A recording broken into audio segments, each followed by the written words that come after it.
এবার আমি কাবা ঘরের বলবো মূল কাহিনী, যে কাবা তৈরি করেছে আপে কাদের গনি। মুসলমানের কাবা ঘরে করতেছে সম্মান, তাই তো আল্লাহ হুকুম দিছে দিছে সে মহান। কাবা ঘরের উপর একজন আক্রমণ করিল, সে তাহার নামটি এবার আমার বলিতে হইল। বাদশাহ আব্রাহ ছিল ইয়ামেন প্রদেশের, তিনি নাকি কাবা ঘরে শেষ করিবে শেষ। সেই কথাটি এবার আমি বলতে এবার চাই, ওগো দয়াল সাই তুমি বিনে আমার কেহ নাই।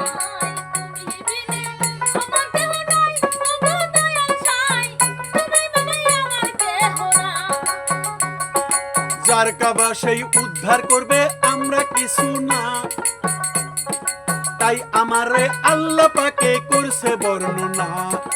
হযরত দয়াল নবীজি যখন দুনিয়ায় বুকেতে আবির্ভূত হয় নাই যে তখনায়, নবীজি আসার আগে কাবার উপরে আক্রমণ করতে চাইল বেদিন বাদশা তখনই। এই সময় ইয়ামেন দেশের আব্রাহ নামক বাদশা প্রবল প্রবল পরাক্রান্ত বাদশা ছিল তখন। ওই বাদশা ছিল খ্রিস্টান ধর্ম অবলম্বী, সে লক্ষ্য করলো আল্লাহর প্রতি বছর হজের সময় দুনিয়াতে তাই বিভিন্ন জায়গা থেকে মানুষ কাবা ঘরে যায়। কাবা ঘরে হজ করিতে সকলে আসে, এতে মক্কার কুরাইশদের আর মক্কার কুরাইশদের অজস্র অর্থ যোগান দেয় যে। তাছাড়া মক্কাবাসীরা এই কোন কাজ করে তাই, ওগো দয়াল সাই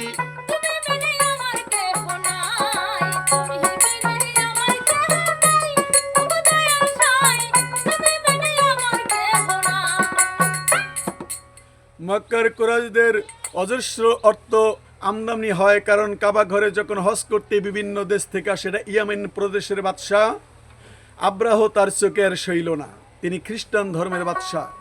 তাছাড়া এই মক্কাবাসী কুরাইশদের জন্য বিরাট এক মান মর্যাদার কারণও রয়েছে, এটাও বাদশাহ আব্রাহ জানে। তিনি খ্রিস্টান ধর্ম পালন করতেন। এতে আব্রাহর মনে একদিনই যেমন অর্থ লাভের লালসা জন্মিল, যে কাবা ঘরে যারা হজ করতেছে তাদের অনেক অর্থ জমাট হয়, তারও লোভ হয়ে গেল। অন্যদিকে মক্কাবাসী কুরাইশদের প্রতি হিংসাবশত নিজের মর্যাদা বৃদ্ধির জন্য প্রবল আকাঙ্ক্ষা জেগে উঠল। তখন সেই ইয়ামেনের রাজধানীতে বিরাট ও অতি মনোরম এক সুন্দরী মন্দির নির্মাণ করে দেশে বিদেশে প্রচার করলো যে ইয়ামেনে মক্কার কাবা হতে উত্তম শ্রেষ্ঠ কাবা ঘর প্রতিষ্ঠিত হয়েছে, একটা মন্দির তৈরি করলো। সুতরাং কেউ যেন মক্কা না গিয়ে ইয়ামেনে এসে শ্রেষ্ঠ কাবা ঘরে হজ সমাপন করে। হায় হায়, এমন বাদশা ছিল। তাও সেই মন্দির বানাইয়া বিভিন্ন জায়গায় জানায় দিল কাবা ঘরে যাওয়ার দরকার নাই।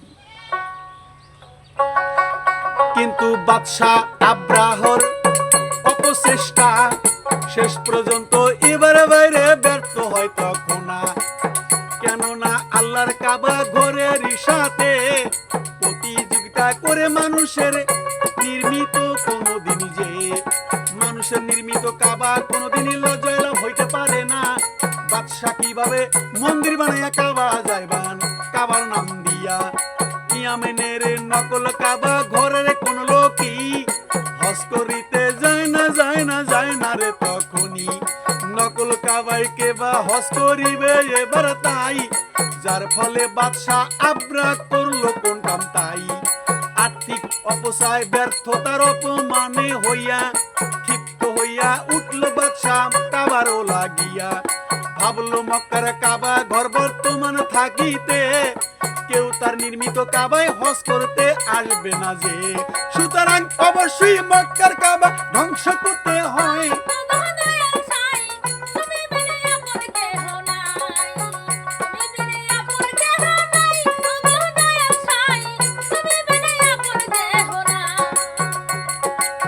তাই ইতি বৎসরে মক্কার জৈনিক কুরাইশ বংশীয় লোকেরা ইয়ামেনের কাবা ঘরে গিয়ে, আরে ইয়ামেনে অবশেষে মক্কার জৈনিক কুরাইশ বংশীয় যারা কোন কাজ করলো সবাই এবার সবাই মিলিয়া, যখন কাবা ঘর হামলা করতে আসবে, যে ওই কাবাকে ধ্বংস করবো বাদশাহ আবরার এটা পায়তারা শুরু হয়ে গেল, তখন ইতিবৎসরে মক্কার জৈনিক কুরাইশ বংশীয় লোক ইয়ামেনের কাবা ঘরে হজ করবে বলে সেখানে উপস্থিত হয়ে ওই কাবা ঘরেই অবস্থান করতে লাগলো। সর্বনাশ নকল কাবায়। লোকটির মনে অবশ্য একটি দুর্বিসন্ধি ছিল। একদিন সে সুযোগ মতো ওই নকল কাবা ঘরের ভিতরে পায়খানা প্রস্রাব করে উক্ত ঘর হতে রাতে কিছু মূল্যবান জিনিস নিয়ে গোপনে পালিয়ে গেল। ঘটনাটা দেখলেন কি ঘটল? কুরাইশ বংশের লোক ইয়েমেনের কাবা ঘরে হজ করবে বলে সেখানে উপস্থিত হলো একজন ব্যক্তি। সেই ঘরের ভিতরে ঢুকে পায়খানা করে সেখান থেকে সোনাদানা কিছু মূল্যবান জিনিস নিয়ে পালিয়ে আসলো। সকালে বাদশাহ আব্রাহ তার অনুচর এই অবস্থা দেখে বাদশার কাছে জানালো, হে বাদশাহ আব্রাহ, এইরকম ঘটনা। বাদশাহ ক্রোধে অগ্নিসুরমা হয়ে গেল। তখনই সে মক্কার কাবা ঘর আক্রমণের জন্য প্রতিবন্ধ হয়ে তার সেনাবাহিনীকে প্রস্তুত হতে বলল। সেনাবাহিনী প্রস্তুত হলো। বহু সংখ্যক হাতি এবং সংগ্রহ করে সেনাবাহিনীর শক্তি অনেক গুণ বৃদ্ধি করা হলো। অনেক গুণ বৃদ্ধি করে বাদশাহ আব্রাহ ধীরে ধীরে কাবা ঘরের দিকে যায় চলিয়া। এই বাহিনীতে অনেক গুণ বৃদ্ধি করা হলো। পতিত আছে বাদশাহ আব্রাহ বাহিনী লিয়া গো। প্রায় 12,000 হাতি ছিল বাদশার বাহিনী। হাতি ছিল বাহিনী বলতেছি আমি। বাদশাহ নিজেই সেনানায়ক রূপে সেনানিবাসী সহ কাবা ঘর ধ্বংস করিতে মক্কায় চলিল। ধীরে ধীরে হাতি লইয়া এবার চলে যায় দয়াল সাই।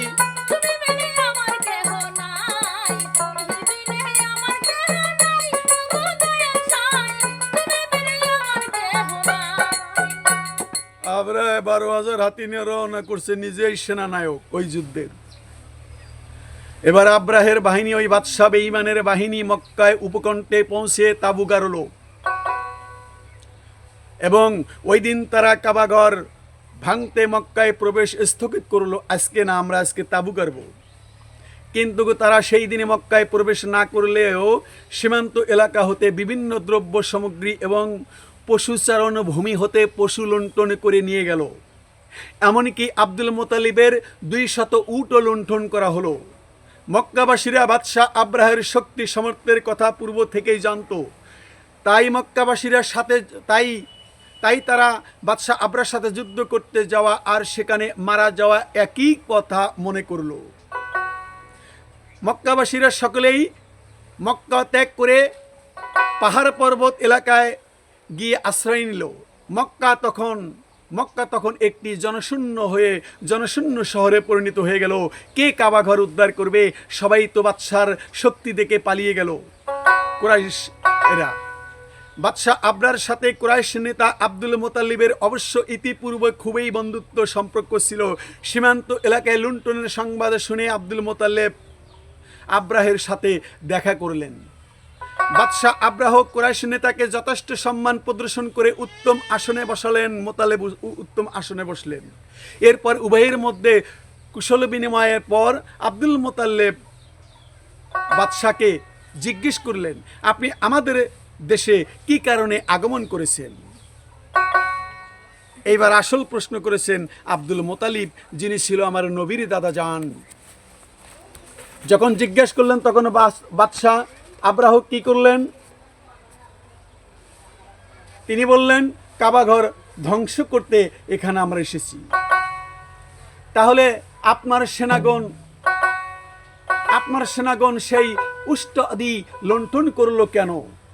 আমার উটগুলো কেন লুণ্ঠন করলো? আব্দুল মোতালিব বললেন, তোমরা কাবাঘর ধ্বংস করবে, কিন্তু আমার অর্থগুলো তোমরা কেন লুণ্ঠন করলে?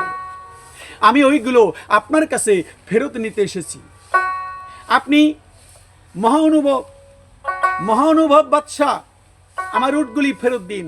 বাদশাহ আব্রাহ বলল, আপনার আর কিছুই বলার আছে কি? আব্দুল মুতাল্লিব বললেন, না, আমার আর কিছুই বলার নেই। বাদশাহ আব্রাহ বলল, আমি আপনাকে খুবই উচ্চমানের অধিকারী ও বিচক্ষণ নেতা বলে মনে করতাম, কিন্তু আজ আমার সেই ধারণা পরিবর্তন ঘটলো। হে বাদশাহ, সে ধারণা পরিবর্তন ঘটলো। আপনি আমার এক সময় বন্ধুর মতো ছিলেন, আপনি আমার কাছে কাবা ঘরের নিরাপত্তার কোনো কথা না বলে সামান্য 200 উটের প্রশ্ন উত্থাপন করলেন। এ খুবই লজ্জার বিষয়। আব্দুল মুতাল্লিব কি বলল, যে আপনি কাবা ঘর 200 উট, এটা একটা ব্যাপার হইলো? বাদশাহ আব্রাহ বলল, মুতাল্লিব, আর আপনি কাবা ঘর উদ্ধারের জন্য আপনি আমার কাছে আবদার না করে আপনার উটগুলি মুক্তির দাবি করলেন। আব্দুল মুতাল্লিব জবাবে বললেন, শুনুন বাদশাহ, কাবা ঘর আমার নয়, তা আল্লাহর ঘর। এই মুহূর্তে তার নিরাপত্তার প্রতি হুকুমি ঘরের মালিক নিজের মালিক নিজেই দেখাচ্ছেন। তদুপরি আমি তার কাছে এই পরিস্থিতির কথা উল্লেখ করছি। যার ঘর সে নিজে রক্ষা করবে, পক্ষান্তরে লুণ্ঠিত উটগুলো আমার নিজের, সুতরাং তা রক্ষা করার চেষ্টা আমাকেই করতে হবে। আর কাবা ঘর যার, তিনি উদ্ধার করবেন। এই জন্যই আমি আপনার কাছে উটের প্রশ্ন তুলছি, এখন আপনি যা ভালো মনে করেন এখনই। বাদশাহ আব্দুল মুতাল্লিবের কথা শুনে তার সৈন্যগণে আদেশ করলো, তার এখানে তোমরা গতকাল উটগুলো লুণ্ঠন করিয়া আজকে তোমরা এই উটগুলো দাও না ফিরাইয়া।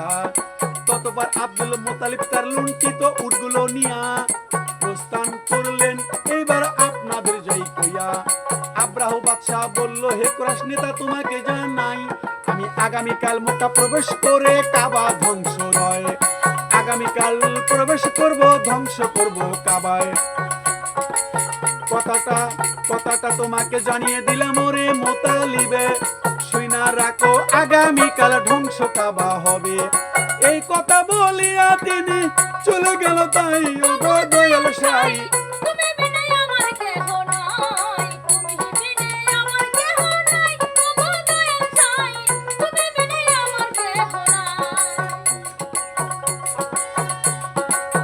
এই কথা বাদশাহ আব্রাহ বলল, ধ্বংস করব কালকে। এবার মুতাল্লিব মনে মনে আল্লাহর কাছে বলল, যখনই আল্লাহ পাকের ঘর আল্লাহর রক্ষা করিবে, কেউ তাহা ধ্বংস করতে পারবে না জগতে। এই কথা বলিয়া মুতাল্লিব বাদশার ব্যবহারে দুঃখ পেয়ে চলে গেল আপন গৃহেতে। আল্লাহর ঘর আল্লাহ পাক রক্ষা করলে কেউ তা ধ্বংস করতে পারবে না। বাদশাহ আব্রাহ এই কথা বলে আব্দুল মুতাল্লিব বাদশাহ আব্রাহর দরবার থেকে চলে আসলেন। গভীর রাতে আব্দুল মুতাল্লিব একাকী কাবা ঘরে চলে গেলেন এবং সেখানে দাঁড়িয়ে দুচক্ষু হতে অশ্রু ধারা দিয়ে আল্লাহর দরবারে মুনাজাত করলেন, হে মাবুদ, তুমি সেই জানো, তোমার পবিত্র ঘর ধ্বংস করার উদ্দেশ্যে নিয়ে তোমারই শত্রু মক্কার সন্নিকটে উপস্থিত হয়েছে। হে খোদা, এই যে উপস্থিত হয়েছে, আমার এই ক্ষুদ্র শক্তি তার বিরুদ্ধে কোনো কিছুই করতে পারবে না। অতএব এ ঘর রক্ষা করার সকল দায়িত্ব আল্লাহ পাক আপনারই হাতে সুপর্দ করলাম। তুমি যথোপযুক্ত ব্যবস্থা করে এই পবিত্র ঘরের ইজ্জত রক্ষা করো মাওলা। আল্লাহর দরবারে এই দোয়া করে আব্দুল মুতাল্লিব কাবা ঘর থেকে বেরিয়ে আসলেন। তোমার ঘর রক্ষা কইরো মানিজ্জতের ব্যাপার, আল্লাহ এবার শুনিল ওই কথা তাহার। পরের দিন ভোরে হাজার হাজার হাতি লইয়া বাদশাহ বাহিনী এবার গেল চলিয়া। বাদশাহ যখন মক্কায় প্রবেশ করতে অগ্রসর হলো, কিন্তু মাত্র 2-1 পদ এবারও চলিল। 2-1 পদ চলা মাত্রই হাতিগুলোর পা জমিনে দেবে যেতে লাগলো, পাউডা বিয়া গেল তাতে। তা কোন কর্মে সামনে অগ্রসর হইতে পারলো না। সৈন্যগণ অপচেষ্টা করতে এবার লাগলো তখন না, তাতেও হাতিগুলো সামনে অগ্রসর হলো না। সৈন্যগণ তাদেরকে এবার নির্যাতন শুরু যায় করিয়া। হাতিগুলো শুয়ে পড়লো, আরে হাঁটতে পারে না, ওরে মালিক সাই। তুমি বিনে আমার কেহ নাই।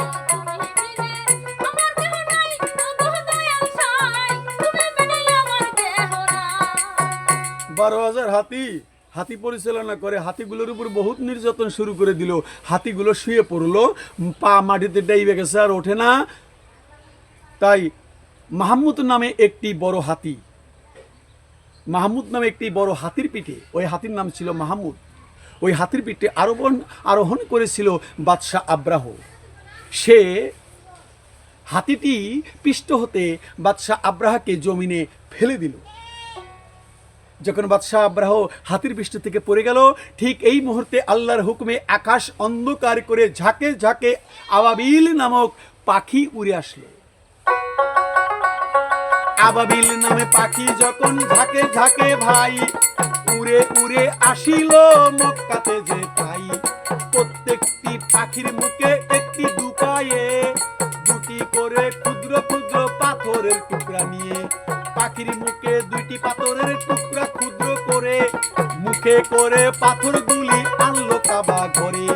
তারা ওই পাথর খণ্ডগুলো আব্রার সেনাবাহিনীর মাথায় ফেলতে শুরু করলো আবাবিল পাখি। আর সেইগুলো তাদের মাথার দিকে থেকে বিদ্ধ গেল হইয়া নিচের দিক বেড়ে হইয়া যেতে লাগিল। তখন যার গায়ে মাত্র একটি পাথর বিদ্ধ হলো, সে তাহাতেই ঢলে পড়ে মারা গেল। আব্রাহর হাতিগুলো পাখির আক্রমণে থেকেও রক্ষা পেল না ওই হাতি সেখানে। পাথরের আঘাতে সাথে সাথে প্রাণ হারাইতে লাগিল, ভাই আল্লাহ রক্ষা করছে। ক্ষুদ্র ক্ষুদ্র পাথর, চোক্কা পাথরগুলো ঠোঁটে করে নিয়ে এসেছে। এটা পাখিগুলো যখন ওই পাথরগুলো ছেড়ে দিল, তখন এক একটার মাথায় ঢুকতেছে আর বিধে বিধে পড়তেছে। ওইখানে তারা মৃত্যুর কোলে ঢলে বললে সবাই মারা গেল। এবার হাতিগুলোরও অবস্থা খুব ভয়াবহ। এই আবাবিল পাখির সেই আঘাতে তারা আর বাঁচল না। বাদশাহ আব্রাহার অসংখ্য সৈন্য হাতি ধ্বংস বিধ্বস্ত হয়ে পড়ল।